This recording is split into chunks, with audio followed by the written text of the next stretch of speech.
Assalamualaikum warahmatullahi wabarakatuh. Waalaikumsalam warahmatullahi wabarakatuh. Bismillahirrahmanirrahim. Alhamdulillahi rabbil alamin. Wassalatu wassalamu ala ashrafil anbiya'i wal mursalin, Sayyidina wa maulana Muhammadin wa ala alihi wa ashabihil mujahidin at-tahirin. Amma ba'du, subhanaka la ilma lana illa ma 'allamtana innaka antal alimul hakim. La haula wa la quwwata illa billahil aliyyil azim. Saudara-saudara kaum muslimin, terutama adik-adik para remaja dan pemuda yang saya cintai. Apabila seseorang akan membangun rumah, tentu saja dia akan mengadakan beberapa pilihan. Sejak dari memilih lokasi di mana rumah itu akan didirikan, sampai kepada menentukan bahan-bahan kualitas yang akan dipakainya, sampai kemudian kepada wujud dan bentuk rumah yang akan ditinggalinya. Demikianlah bahwa untuk membangun sebuah rumah yang hanya untuk menaungi kehidupan di dunia ini, kita mengadakan berbagai macam pilihan. Apalagi kalau kita akan membangun sebuah rumah tangga yang kita harapkan tidak hanya akan menaungi kehidupan di dunia ini, tidak hanya untuk kepentingan kita saja, tetapi juga untuk kepentingan anak cucu kita di belakang hari, termasuk sampai kepada hari akhirat nanti. Oleh karena itu, pada pertemuan kali ini, saya hanya ingin khusus berbicara kepada adik-adik remaja dan para pemuda, bagaimana sebaiknya memilih jodoh menurut ajaran agama Islam. Dalam Al-Quran, Allah Subhanahu wa ta'ala menjelaskan, Zuyyina linnasi hubbus syahawati minan nisa, bahwa manusia apapun jenisnya, asal dia bernama manusia, dihiasi dengan perasaan cinta kepada perempuan. Jadi sejak dahulunya secara fitrah, laki-laki senang kepada perempuan, sebagaimana perempuan pun senang kepada laki-laki. Dihiasi rasa cinta ini dalam kehidupan manusia.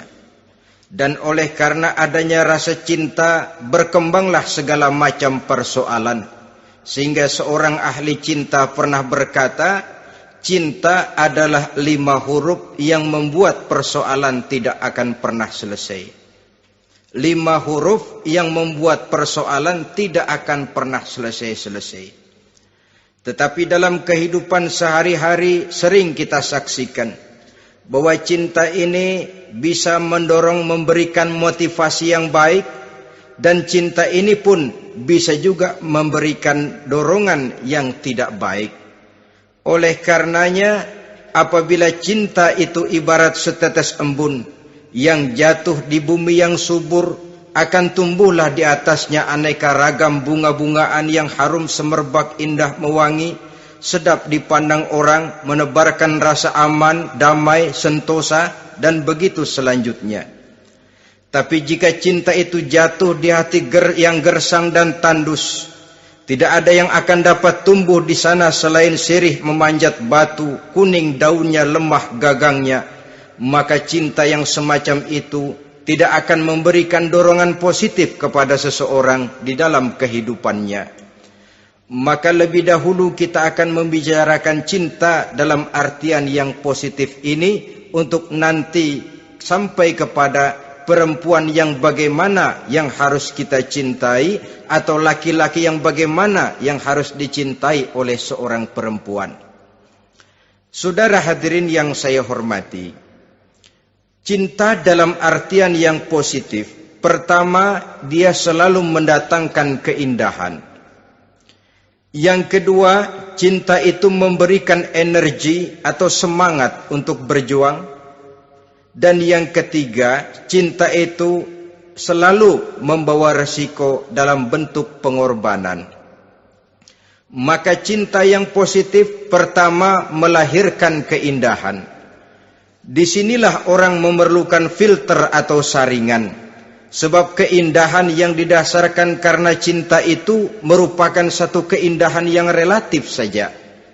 Boleh jadi karena indah orang jadi cinta, boleh juga jadi karena cinta segala sesuatu terasa jadi indah.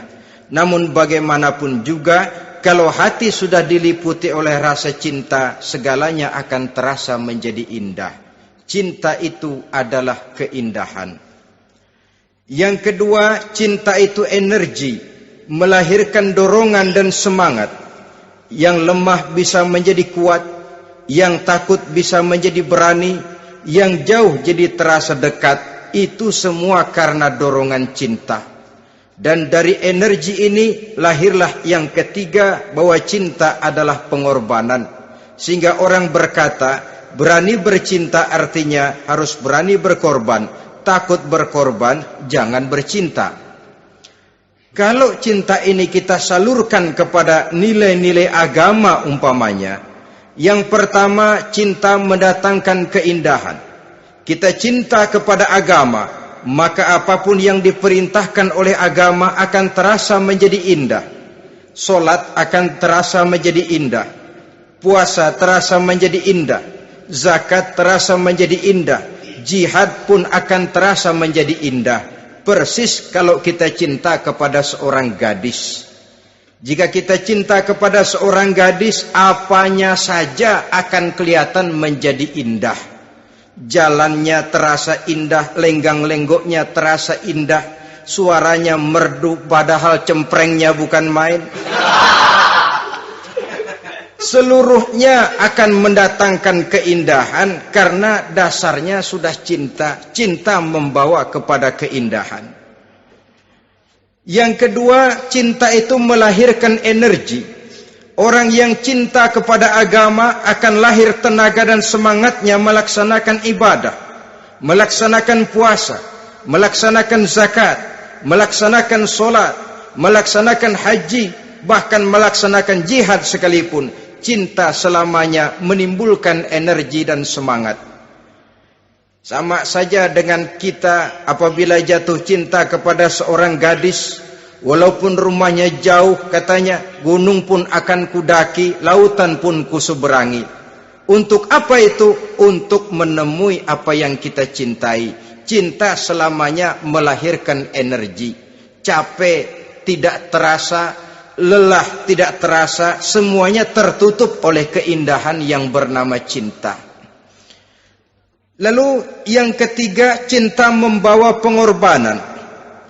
Apabila kita cinta kepada agama, maka pengorbanan terhadap apapun yang diminta oleh agama, baik itu pengorbanan waktu, tenaga, pikiran, harta, bahkan pengorbanan nyawa sekalipun, kita tidak akan berat melaksanakannya karena cinta kita kepada agama yang kita anut ini. Demikian juga cinta kita kepada seorang perempuan akan membuat kita rela berkorban. Apapun yang dia minta, jangankan kita tidak mampu, jangankan kita mampu, kita tidak mampu sekalipun, kita masih berusaha untuk mampu guna memenuhi tuntutan si buah hati belahan jantung. Kadang-kadang malam minggu si doi ngajak nonton. Umpamanya duit tidak ada, gajian belum, kerja enggak. Timbullah inisiatif, entah sepatu kita jual ke tukang loa, entah celana mampir dulu ke tempat lain. Yang penting kita berkorban untuk memenuhi permintaan si buah hati belahan jantung. Ketika itu pengorbanan sudah tidak kita rasakan lagi. Bahkan pengorbanan yang paling pedih sekalipun, dalam gurau, dalam bercanda misalnya, dicubit kita oleh kekasih kita, pedih bukan main, terkelupas kulit, mengalir darah, bukan nangis, nyengir. malah kadang-kadang minta tambah dicubit lagi. Itulah romantikanya cinta, sanggup membuat orang berkorban, melahirkan energi dan semangat, menambah keindahan dalam kehidupan, sepanjang dia dalam artian yang positif. Kalau demikian masalahnya, di dunia yang penuh dengan perbenturan nilai sekarang ini, orang sering salah jalan bagaimana memilih jodoh untuk membangun rumah tangga yang bahagia. Jangan lupa bahwa membangun rumah tangga ini bukan hanya untuk 1-2 bulan, bukan hanya untuk 1-2 tahun, bahkan bukan cuma untuk kehidupan dunia, lebih daripada itu pun untuk menunjang kebahagiaan di akhirat. Oleh karenanya, memilih jodoh bukan satu hal yang mudah, bukan satu hal yang bisa dilaksanakan sambil lalu, tetapi memerlukan penelitian, memerlukan pengamatan yang mendalam. Apa petunjuk agama tentang itu? Dengan kata lain, bagaimana seharusnya seseorang memilih jodoh dalam kehidupannya? Ini tentu saja sumbangan moral buat adik-adik remaja dan para pemuda yang lagi kebingungan memilih jodoh, atau barangkali buat bapak-bapak yang kepengen nambah lagi.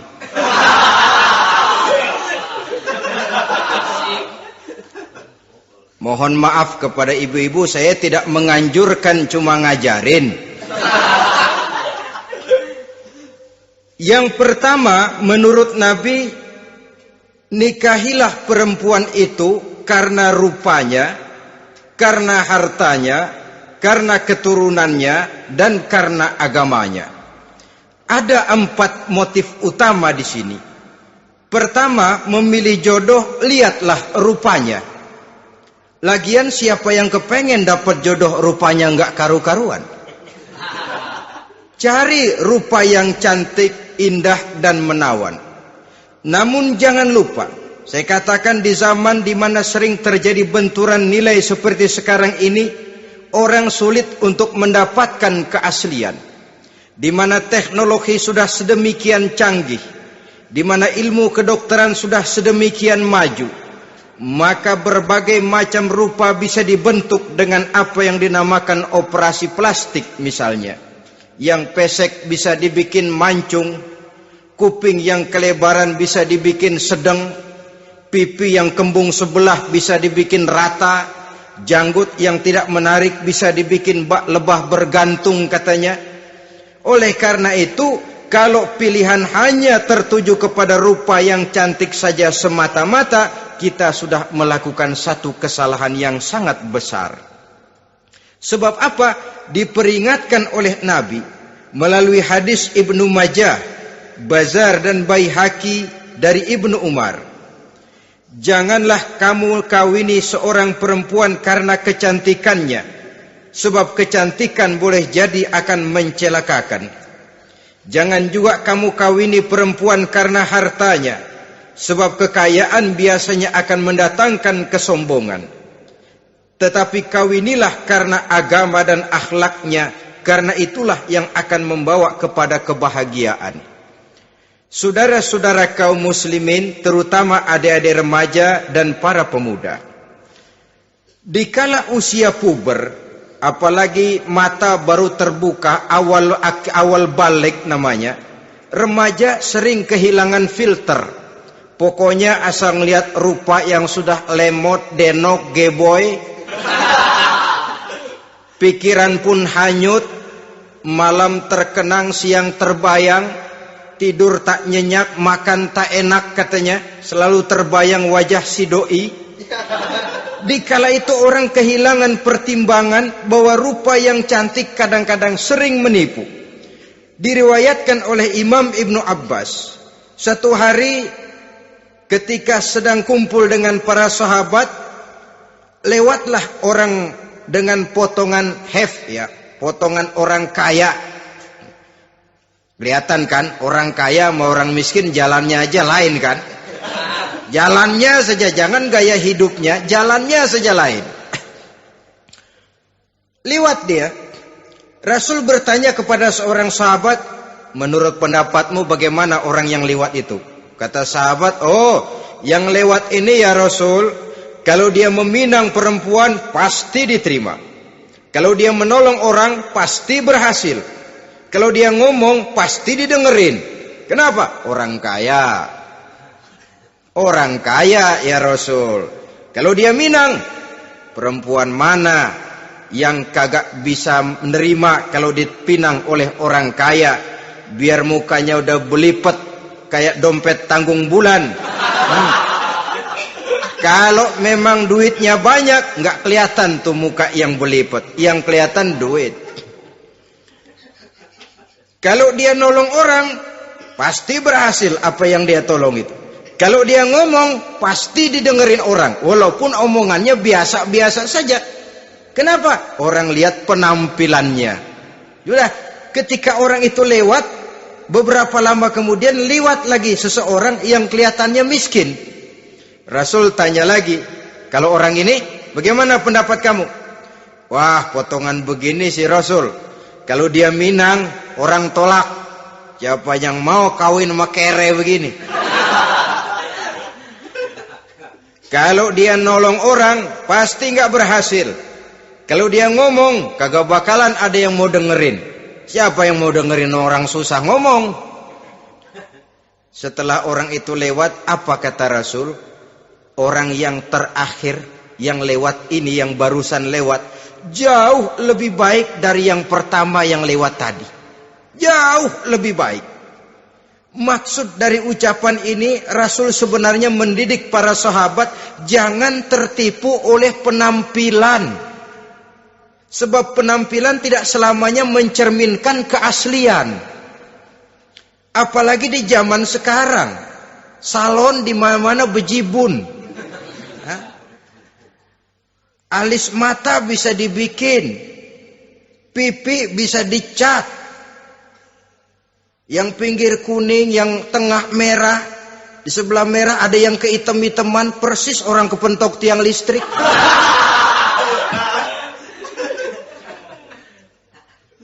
Kecantikan yang artifisial, kecantikan yang bukan alami. Karena itu silakan saja cari yang cantik, tapi jangan terpaku sampai di situ. Sebab kecantikan di samping dia mudah berubah oleh pergeseran masa dan pertukaran waktu, ternyata penampilan tidak selamanya mencerminkan keaslian. Lain hari seorang sahabat pernah mengadu, "Ya Rasul, ada apa? Inna imraati la turaddu yadul lamis." Ya Rasul, istri saya tidak pernah menolak tangan orang laki yang menjamahnya, mengajak salaman kepadanya. Apa jawab Rasul? Ceraiin aja.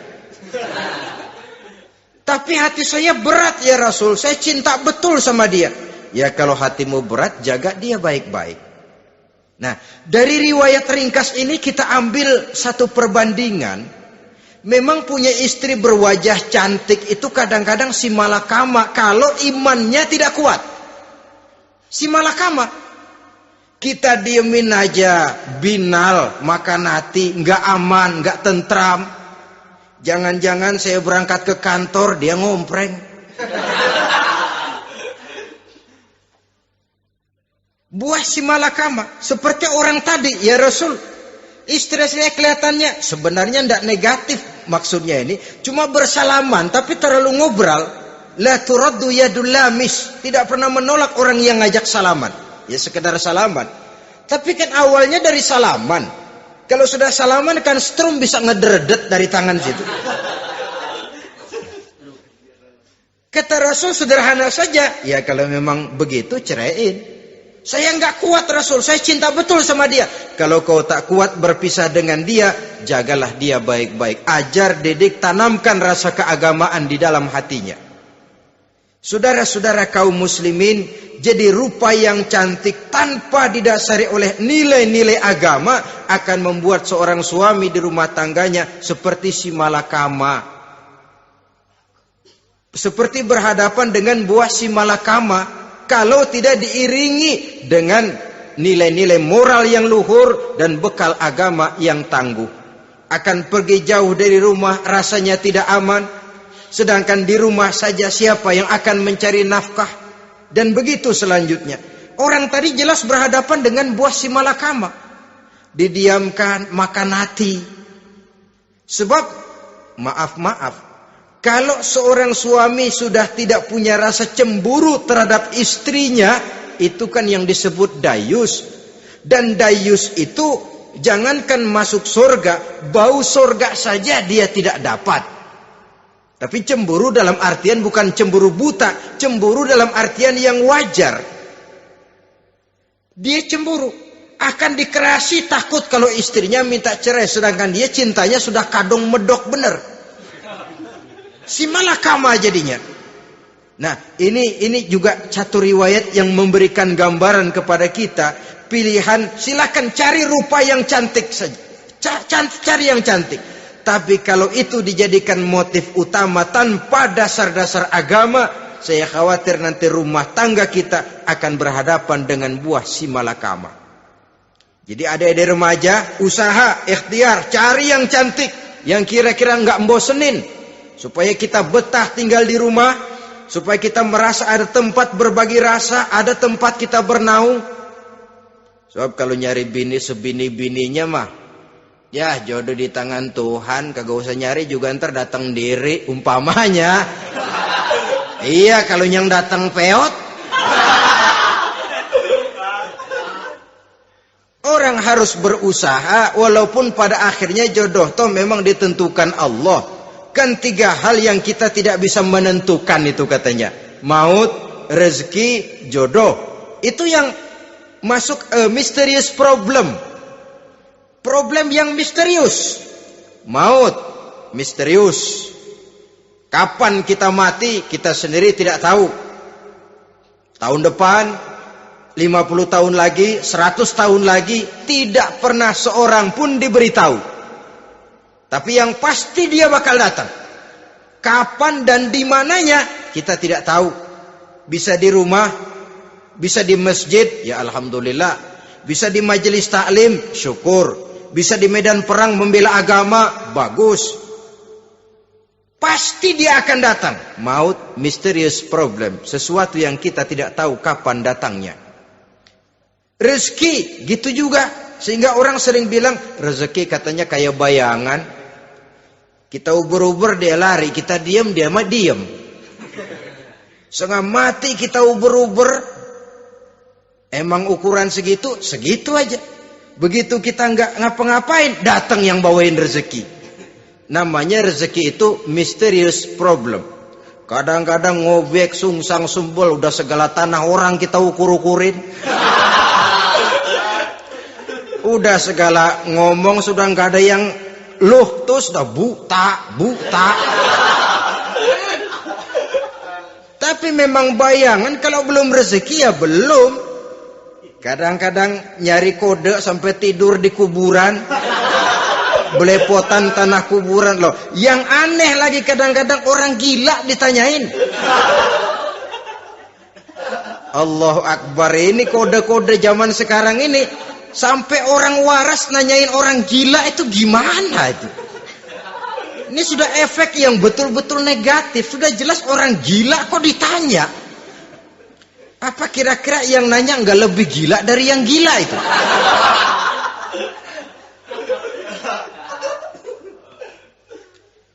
Saudara-saudara kaum muslimin, terutama adik-adik remaja dan para pemuda, jadi silakan saja cari rupa yang cantik.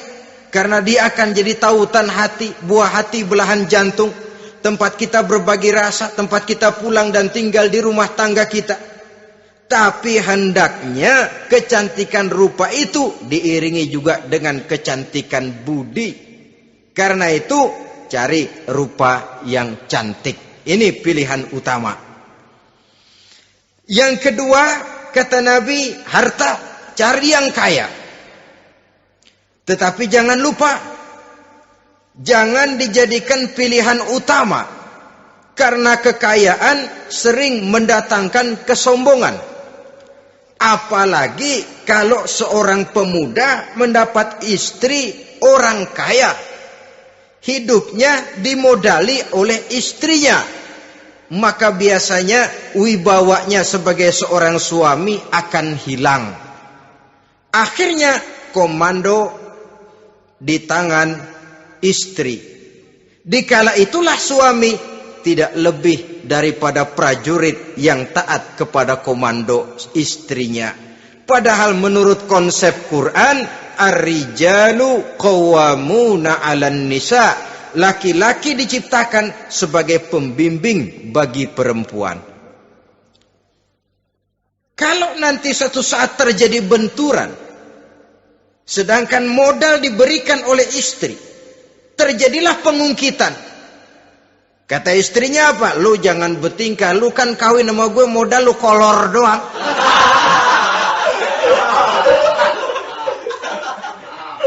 Kalau sekarang bertingkah, silakan keluar rumah. Bawa seperti engkau datang dulu. Jangan bawa apa-apa. Pergilah seperti engkau datang dulu kemari. Hilanglah wibawa seorang suami. Suami kalau udah digentak sama istri begitu, ngelempuruk kayak ayam sampar. Di mana lagi letak wibawanya? Harta sering mendatangkan kesombongan. Oleh karena itu, walaupun diperintahkan cari yang keturunan orang kaya, tapi maksudnya jangan dompleng. Sebab kepribadian seorang suami akan ditentukan oleh sifatnya sendiri. Keberadaannya ditentukan oleh karya dan perbuatannya sendiri. Itulah yang akan menampilkan kepribadian dia dalam kehidupan di masyarakat ini.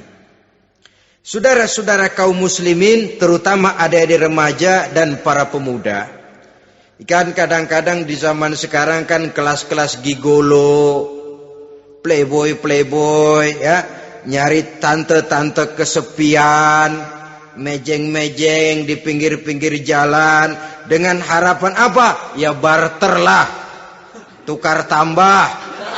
Nah, supaya dapat rokok, dibelikan pakaian, motor dan sebagainya. Tapi yang jelas hilang harga diri sebagai laki-laki, dan itu yang paling mahal. Kalau seorang laki-laki sudah kehilangan harga diri, apalagi yang bisa dibanggakan dalam kehidupan ini? Apa artinya naik mobil kalau kepala tertunduk ke bawah? Apa artinya jalan di tengah masyarakat kalau kita tidak bisa menengadah dengan satu kebanggaan? Hilangnya harga diri merupakan kehancuran awal dari sebuah pribadi yang untuk jangka panjang kita tidak akan bisa lagi berbuat banyak. Tanpa harta orang memang sulit untuk bahagia, tapi harta semata-mata bukan merupakan jaminan bahwa orang lantas akan bahagia. Saya barangkali harus berkata, banyak orang miskin yang kaya, tapi tidak sedikit orang kaya yang miskin. Saya ulangi ini. Banyak orang miskin yang kaya, tetapi tidak sedikit orang kaya yang miskin. Nah, bagaimana pengertiannya? Orang miskin yang kaya, materinya sederhana, peralatan rumah tangganya sederhana, tapi hatinya kaya. Oleh karena hatinya kaya, jiwanya lapang.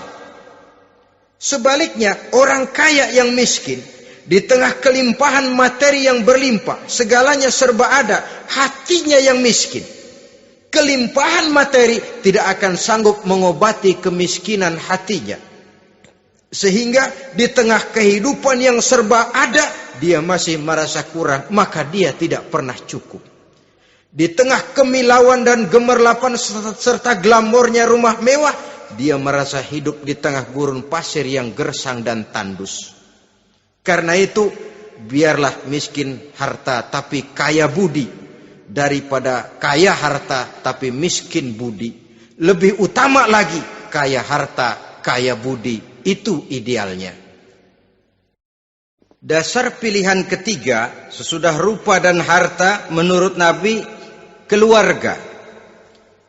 Faktor keturunan sangat menentukan. Pepatah mengatakan, buah apel akan jatuh tidak terlalu jauh dari pohonnya. Biasanya kalau bapak kalong, anak kampret. Bapak nyolong, anak nyopet. Itu fotokopi. Saudara-saudara, sungguh pun demikian, faktor keluarga bukan merupakan yang paling dominan. Karena segalanya memang bergantung kepada hidayah dari Allah Subhanahu wa ta'ala. Kalau hidayah datang, bisa saja anak maling bisa jadi kiai. Kalau hidayah datang, bisa saja anak nabi malah ikut bersama orang-orang kafir. Pada akhirnya orang mau besar atau tidak, bukan dengan jalan menyempeng kepada keturunan orang lain, tapi ditentukan oleh kepribadian dirinya sendiri. Tidak bisa kita menjadi besar dengan menyebut kebesaran orang lain. Itu sebabnya dicontohkan oleh Imam Ali pada saat beliau berkata, "Laisal fata may yaqulu kana abi, walakinnal fata may yaquluha anadha." Anak muda yang gentleman adalah anak muda yang berani berkata, "Inilah saya." Bukan anak muda yang membanggakan leluhurnya. Ini kan zaman sekarang ini lagi ngetop-ngetopnya lagu-lagu cengeng katanya dah. Sebenarnya menurut saya bukan cuma lagu cengeng yang jadi masalah. Lagu cengeng cuma satu efek dari sikap yang lebih utama dari itu, yaitu mental cengeng. Kalau mental sudah cengeng, apapun yang kita lakukan akan jadi cengeng. Tidak cuma lagu, kebudayaan yang lahir akan kebudayaan cengeng. Jadi pengusaha cengeng. Jadi pejabat cengeng. Jadi kiai cengeng. Kenapa? Mental cengeng. Di antara mental cengeng itu apa? Mengandalkan fasilitas atasan. Kalau tidak ada fasilitas dari atas, lantas tidak bisa berbuat apa-apa. Cengeng. Menjadi besar bukan karena karier pribadi, tapi karena nasib katrolan. Itu pun termasuk mental cengeng.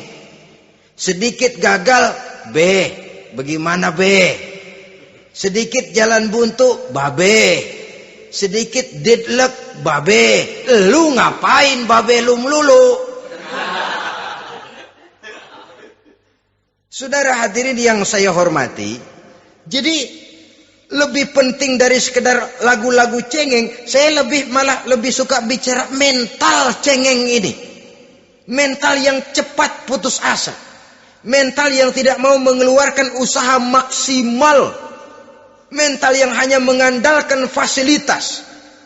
Sedangkan pribadinya tidak lebih daripada pribadi sumuhun dawuh, pribadi kulo nuwun, pribadi kumaha juragan wae, pribadi oke bos, pribadi asal bapak senang. Bukankah itu semua merupakan cermin dari mental-mental yang cengeng, yang untuk jangka panjang tidak akan pernah menguntungkan daripada pembangunan bangsa dan negara yang kita cintai ini. Seseorang mau besar atau tidak, bukan dengan jalan menyempeng kepada kebesaran orang lain. Bahkan Syauqi dalam sebaik syairnya yang lebih tegas mengatakan,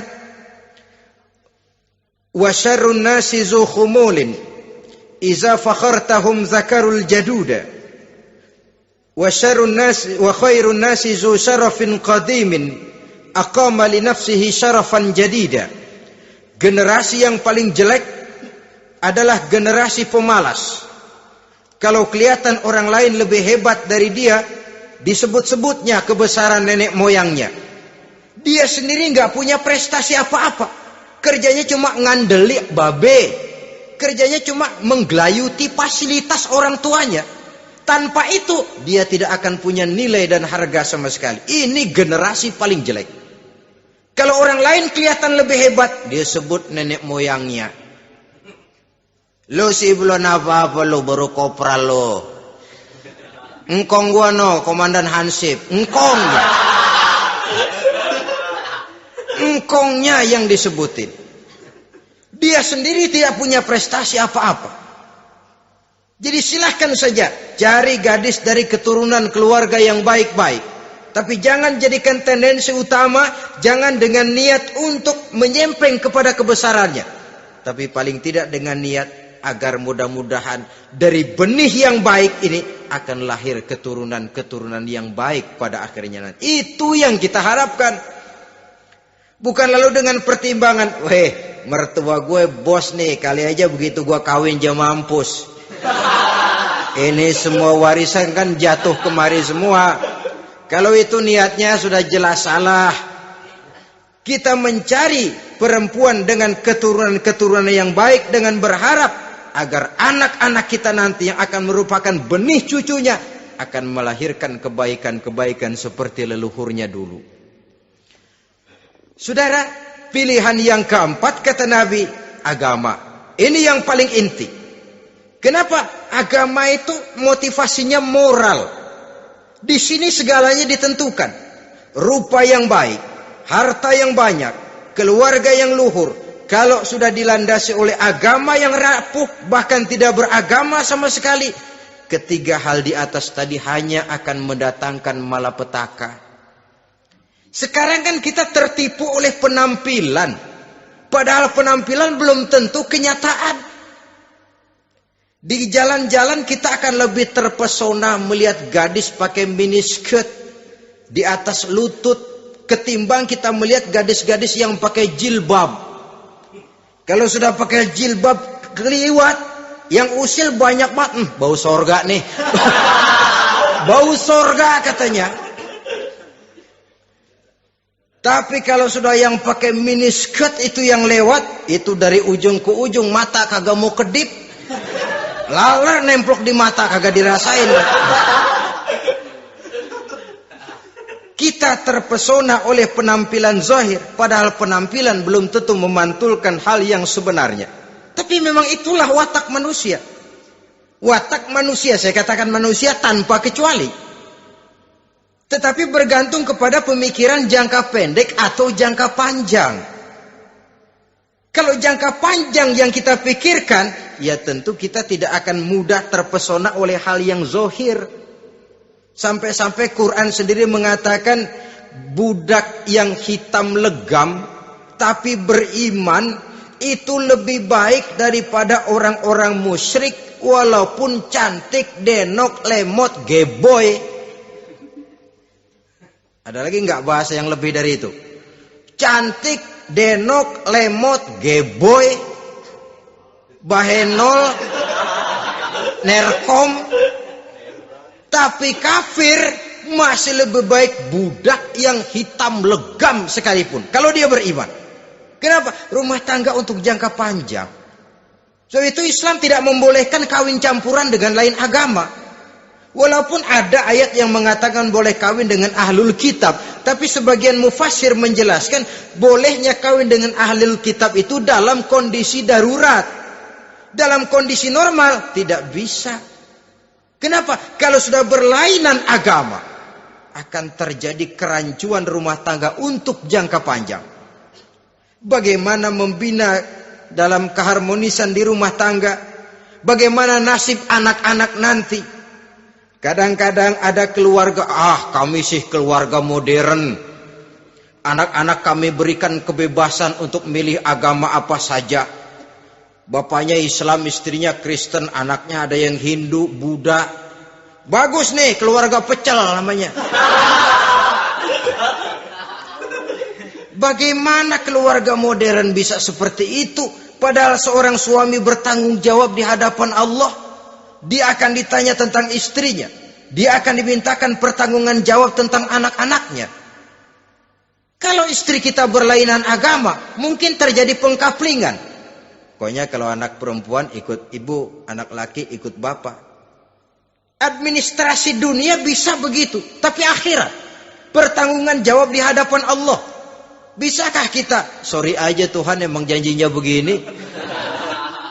Saudara hadirin yang saya hormati, oleh karena itu budak legam hitam kalau beriman masih lebih baik daripada orang-orang yang tidak beriman walaupun cantik dan mempesona. Kenapa? Ini faktor agama. Ya buat 1-2 bulan bisa terwujud rumah tangga yang tentram. 2-3 tahun mungkin masih bisa bertahan. Tapi sampai kapan? Sampai kapan itu akan terwujud? Pada akhirnya akan muncullah dilema yang akan sulit buat diatasi.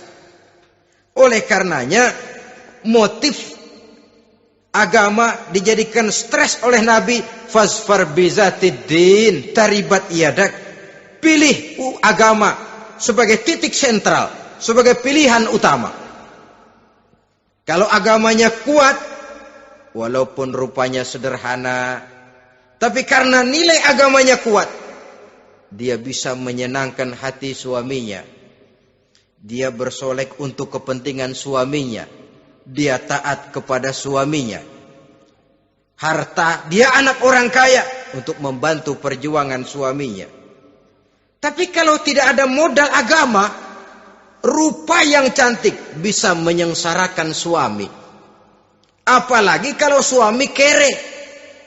Istrinya sudah cantik, kaya ataupun tidak kaya kadang-kadang. Udah, suaminya suruh ngempuk di rumah, bininya yang kerja. Ya kalau kerja mendingan, kalau dikerjain itu.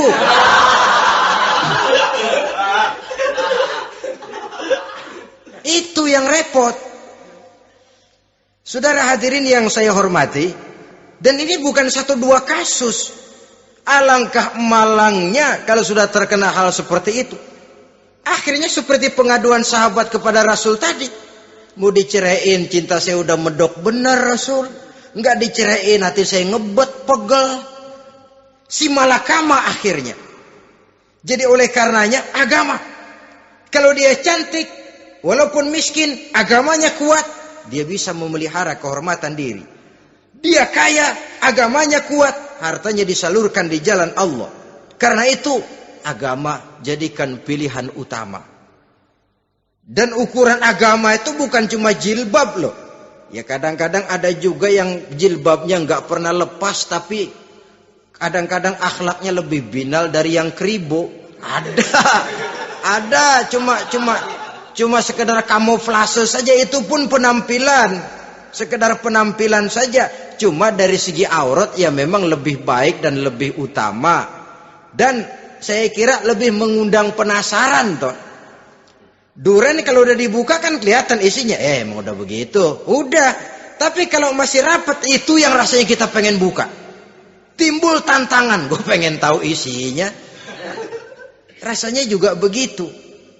Sama saja dengan baju, kalau dibungkus rapat di plastik, ditaruh di etalase, adanya di toko serba ada, tahu kita barang mahal nih. Biar punya duit, kita mau nawar ragu-ragu, takut nggak cukup. Tapi kalau barang sudah dibuka di jalanan, diobral di pinggir jalan, murahan, 1.003 masih dicampur odol. Yang begitu sih biar nggak punya duit, kita berani banget tanya, nawar, megang lagi nyemek. Berduit nih bang. Kenapa? Barang sudah terbuka. Jadi saudara-saudara, syukur kalau keempat-empatnya ini jodoh terkumpul dalam jodoh yang saudara cari. Sudah rupanya cantik, kaya, keturunan orang baik-baik, agamanya kuat. Nah, surga dunia tuh. Yang begitu cari. Kalau ada yang begitu, saya juga mau nambahin satu lagi.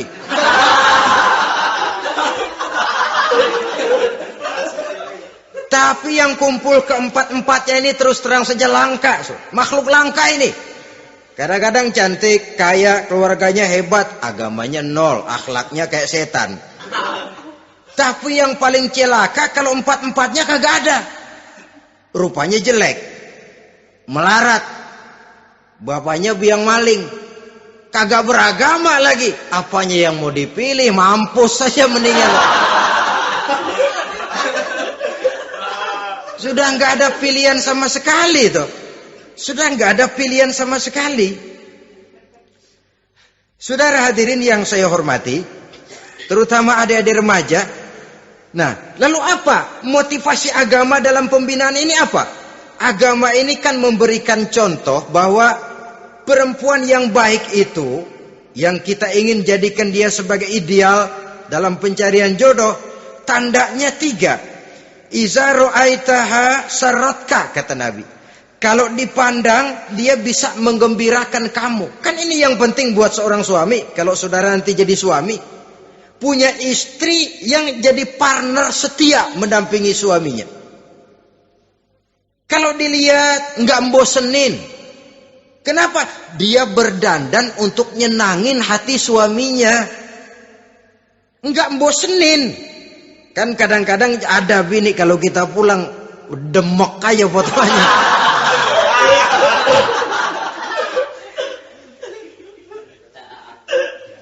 Ini yang bikin suami enggak betah di rumah ini kan yang begini. Adapun perempuan yang beragama, apabila dipandang oleh suaminya, dia pandai menyenangkan hati suaminya. Andai kata suaminya dalam kesulitan, dia tidak menambah beban kesulitan. Paling tidak dia bisa memberikan satu bantuan moral. Bantuan moral untuk mengurangi beban kesulitan daripada suaminya. Suami pulang dagang rugi, kata istrinya, romantika bang. Sekali-sekali lah, masa selamanya dagang mau untung. Besok siapa tahu untung lebih besar. Kan meringankan tuh. Kadang-kadang enggak, suami pulang dagang dari pasar panas, rugi. Sampai rumah bini pidato. Pletar-pletor. Lu dagang rugi, emang lu laki goblok.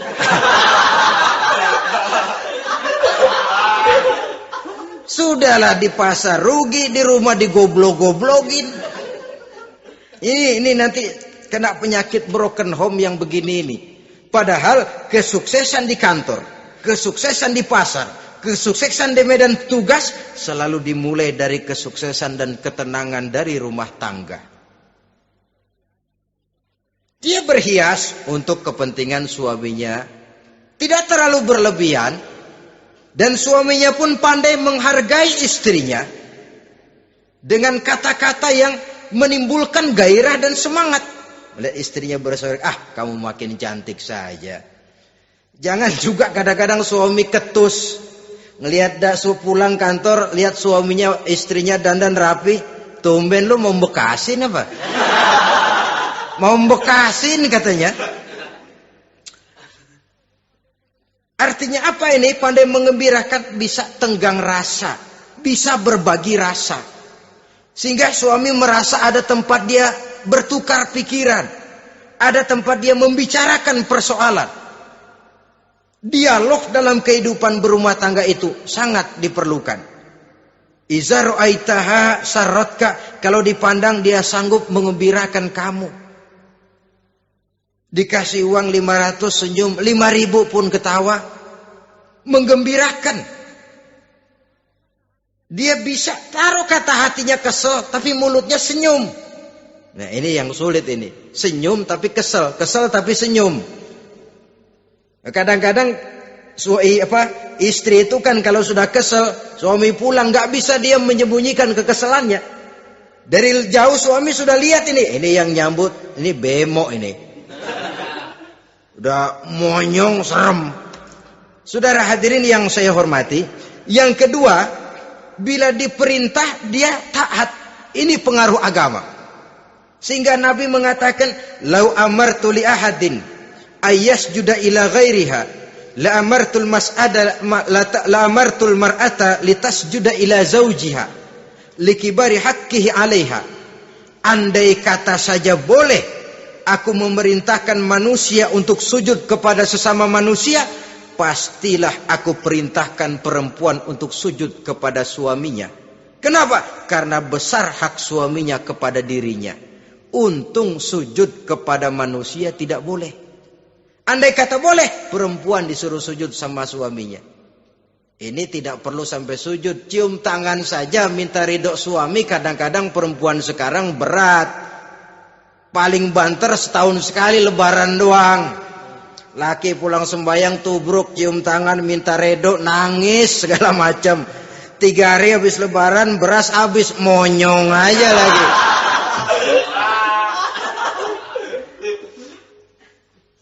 Saudara hadirin yang saya hormati, yang ketiga, akibat pengaruh agama, dia sanggup memelihara kehormatan diri dan sanggup menjaga harta suaminya.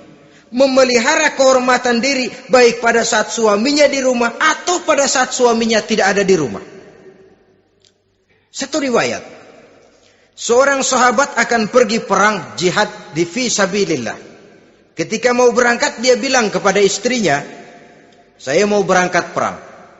Kalau saya belum pulang kamu jangan keluar rumah. Baik bang. Pergi istrinya, pergi suaminya jihad. 1 minggu, 2 minggu berlalu, belum juga pulang. Satu hari datang utusan dari rumah orang tua si istri ini. Assalamualaikum bu. Waalaikumsalam. Ada apa? Ada berita kurang enak bu. Orang tua ibu sakit parah. Mohon tolong ditengokin. Apa kata si istri? Maaf saja, suami saya belum pulang dari medan perang. Saya belum dapat izin keluar rumah kalau dia belum pulang. Tolong sampaikan maaf saya kepada orang tuanya. Pulanglah utusan tadi. Besok balik lagi. Bu, ada apa? Udah Senin Kemis. Napasnya sudah sampai tenggorokan. Tolong tengokin buat terakhir kalinya bu. Suami saya belum pulang. Dia pesan kalau dia belum pulang saya jangan keluar rumah. Saya nggak bisa tengokin orang tua saya. Salam maaf saja. Pulang utusan itu. Besok balik lagi. Bagaimana? Sudah meninggal bu. Mau dikubur. Tengokinlah buat terakhir kalinya. Suami saya belum pulang. Saya belum berani keluar rumah kalau suami saya belum pulang. Itu janji saya sama suami saya. Pulanglah utusan ini ngadu kepada Rasulullah sallallahu alaihi wasallam. Ya Rasul, ini perempuan kelewatan benar. Dari orang tuanya sakit sampai sekarat, sampai mati, sampai dikuburin dia nggak nengokin. Memangnya kenapa? Suaminya katanya pergi jihad dan suaminya tidak mengizinkan dia keluar rumah kalau si suami belum pulang. Apa jawab Rasul? Marahkah beliau? Tidak, beliau senyum. Apa katanya? Dosa orang tua yang meninggal ini telah diampuni oleh Allah karena dia punya anak perempuan yang begitu taat kepada suaminya. Allahu Akbar. Dosa orang tua yang sudah meninggal itu diampuni oleh Allah karena dia punya anak perempuan yang begitu taat kepada suaminya. Ketaatannya kepada suaminya menyebabkan dosa orang tuanya diampuni oleh Allah Subhanahu wa taala. Suami pergi jihad, orang tua sakit keras, tidak berani dia keluar rumah. Itu tandanya bisa menjaga kehormatan diri. Kalaupun satu saat suaminya manggil, bu, tolong ambilin uang di dompet. Dompetnya dibawa, bang, ambil saja sendirilah, nanti salah ambil lagi saya. Kadang-kadang enggak, suaminya pergi mandi, dompet berantakan. Saudara hadirin yang saya hormati, ini motivasi agama. Jadi kecantikan zahir yang diimbangi dengan kecantikan batin oleh karena pengaruh agama tadi. Kalau sudah kemari, orang tidak perlu mikir-mikir operasi plastik, bikin yang pesek jadi mancung supaya orang tertarik, bikin belakang yang kurus jadi menarik. Tidak. Orang tidak perlu lagi pakai susuk-susukan, dipasang di bibir supaya kalau senyum orang gempor, supaya kalau ngomong orang percaya, dipakai di kuping supaya macam-macam. Tidak perlu lagi pakai jompa-jampe, pelet-peletan supaya kalau diludahin orang ngikut. Nggak perlu lagi. Kenapa? Cinta itu nature, sesuatu yang alamiah, yang tidak bisa dipaksakan. Dia kudrati, karunia dari Allah. Tidak bisa cinta dipaksakan. Kalaupun bisa, dengan ilmu pelet, oh saudara bisa membuat orang jatuh cinta, ya 2-3 hari, 4-50 hari. Kesananya, apa yang akan terjadi? Kelanggengan tidak akan pernah terwujudkan. Kenapa? Keterpaksaan yang akan timbul. Dalam kondisi semacam itu, rumah tangga tidak akan mengalami ketenangan dan ketentraman. Jadi biarkan cinta berjalan secara alamiah, karena dia memang alamiah. Saudara-saudara, nah sekarang kalau sudah ketemu nih, yang 4 tadi, rupa cantik, keturunan boleh, kaya lumayan, agama kuat. Apa yang harus kita cari? Apa yang harus kita lakukan? Apa pakai pepatah anak sekarang? Aku lihat, aku pikat, aku dapat, aku sikat, aku minggat. Bangsat.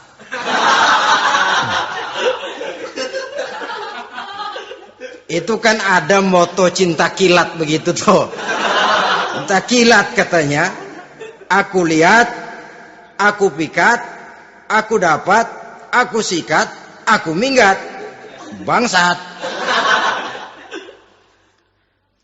Atau kita harus hanyut dalam arus free love, free sex, summon living, eksperimen dulu?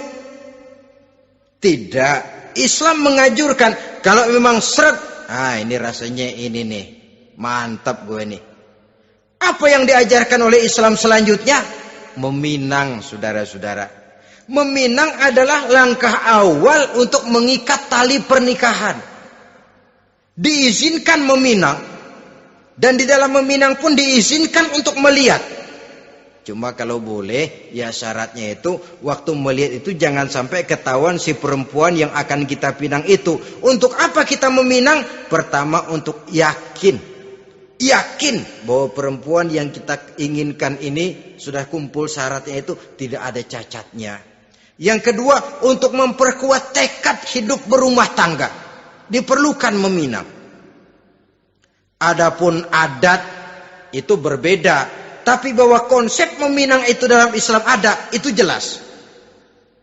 Ya kalau mesti bawa pisang raja, pakai roti buaya, pakai martabak segede ban mobil truk segala macam, itu adat saja, ya. Tapi yang real meminang itu ada dalam Islam. Nah, bagaimana adab meminang?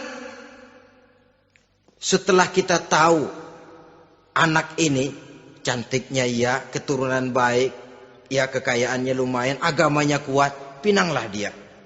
Caranya boleh lihat langsung. Lihat langsung kalau bisa tanpa setahu si perempuan. Dan batas yang boleh dilihat itu muka dan tangan. Itu saja. Jadi jangan gerusak. Minta permisi Pak, saya mau ngelihat anak bapak seutuhnya. Soalnya buat saya ini nanti. Apanya aja dibedolin, jangan.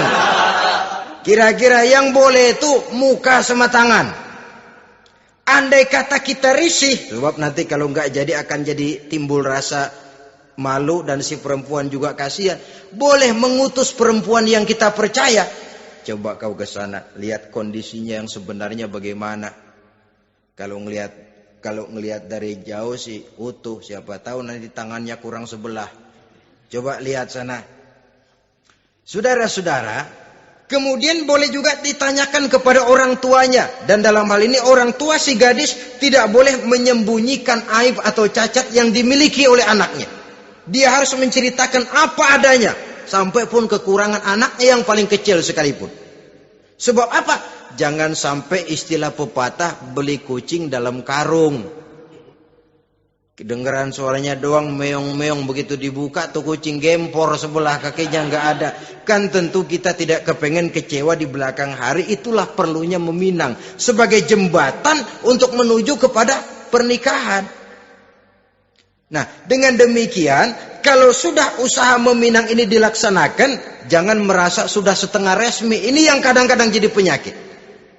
Malah sesudah meminang harus masing-masing lebih menjaga diri, menjaga kehormatan, menjaga pergaulan.